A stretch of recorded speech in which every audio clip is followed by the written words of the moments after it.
if you've got your test coming up, good luck. That's what I want to say at first. And be confident with your driving. Be confident with your own ability.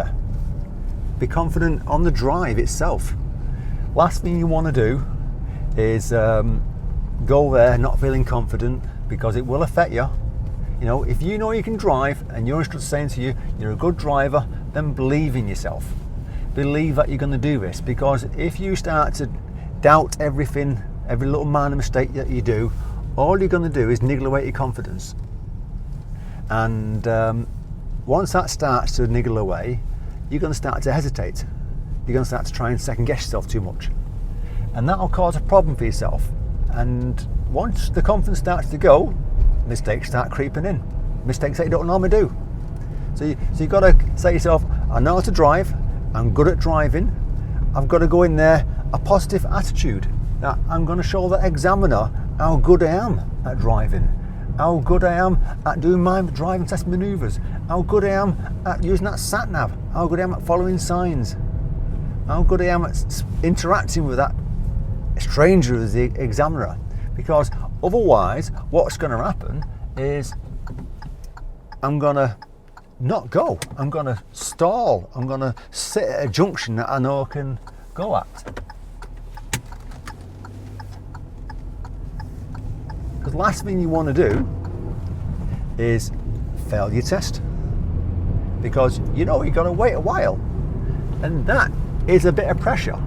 But if you can believe in yourself and you know that you can do these things, then don't worry about that. Just concentrate on your driving. Remember what you know you can do, which is drive sensibly within the speed limits, not like a slow person, but not breaking the speed limit. Use your common sense. Use that experience. It's a nice day, 8 degrees.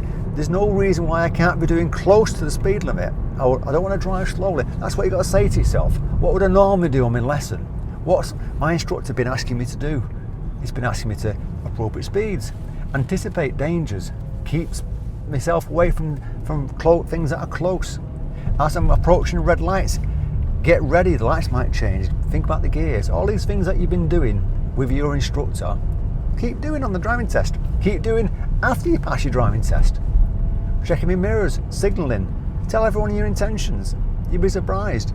The amount of people who drive around now thinking that they don't need to signal because they passed the driving test, they're kidding themselves. Because they know deep down that they should be signalling to go right or signalling to go left, and all they're doing is making it hard for everyone else. But don't fall into that trap. So you've got to say to yourself, on that test, I've got to do these things. After the test, I still want to do it. So believe in yourself. Believe in your ability. Believe that everyone believes in you. Okay? Good luck. I'm sorry if it sounds like I'm being overconfident with everything, but I want you to believe in yourself. I want you to kind of pass that test. Good luck, safe driving, and let me know how you get on.